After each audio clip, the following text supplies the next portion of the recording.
Sur les collines de Judée, à environ 8 km de Jérusalem, dans la ville d'Ain Karem, le site de la visite de Marie à Élisabeth et de la naissance de Jean-Baptiste, se trouvent les branches masculines et féminines de la congrégation de Notre-Dame de Sion.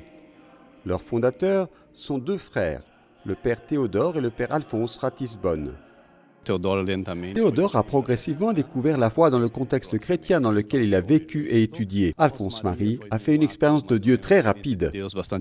Nous sommes nés, comme l'a dit le frère Elio, à partir de l'expérience de Alphonse Ratisbonne, qui a eu cette manifestation de Marie le 20 janvier 1842. Et Sion, parce que Sion, c'est le nom biblique de Jérusalem. Lorsque le père Théodore, son frère aîné, a cherché un nom pour la congrégation, il a ouvert la Bible et il a trouvé le nom Sion. Et Sion exprime le lien profond que nous avons comme congrégation à partir de nos fondateurs qui sont nés dans des familles juives, avec le peuple juif, avec le peuple d'Israël, avec le peuple de Sion. En plus de la Terre Sainte, la congrégation est présente en Amérique, en Afrique, en Europe, en Asie et en Océanie et joue un rôle important dans tous ces lieux. Aujourd'hui, nous sommes dans des collèges, dans de nombreuses paroisses. Nous avons des cours liés à l'enseignement universitaire. Par conséquent, dans les endroits où nous nous trouvons, nous opérons de la première année de la catéchèse à la dernière année de la théologie afin de sensibiliser le monde chrétien à partir de sa propre origine, de sa base juive. Il y a deux célébrations importantes de la congrégation. Le 20 janvier, c'est le jour où Alphonse Ratisbonne a eu cette révélation de Marie dans une église de Rome, Saint-André dell'Efraté.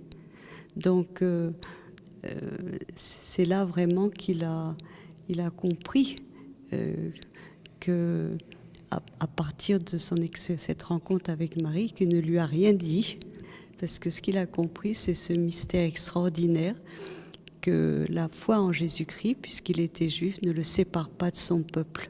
Et le 6 mai, c'est le jour de sa mort. Et il avait dit « Je mourrai à l'âge de Marie ». Et quand on lui a demandé « Comment savez-vous à quel âge Marie est morte ?», il a dit « Eh bien, quand je mourrai, vous le saurez ». Lors de cette célébration de mai, les religieux se sont réunis dans la chapelle de Notre-Dame de Sion et, par la même occasion, un Brésilien a reçu les ministères de lecteur et d'acolyte. Les ministères de lecteur et d'acolyte sont une bénédiction que les fidèles reçoivent de l'Église qui leur permet d'exister le service de l'autel et de la parole dans la grâce de Dieu. Le nonce apostolique en Israël, Monseigneur Leopoldo Girelli, a célébré le 135e anniversaire de la mort du père Alphonse Ratisbonne.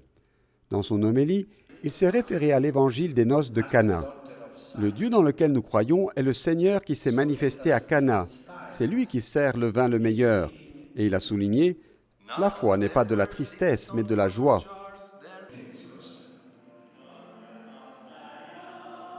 Joie exprimée dans la vie de qui un jour a dit oui au plan de Dieu dans cette congrégation. Je me sens honoré de faire partie de la congrégation des religieux de Sion, car elle appartient à l'Église et a pour mission de témoigner de la charité divine, de l'amour de notre Seigneur Jésus-Christ pour le peuple d'Israël.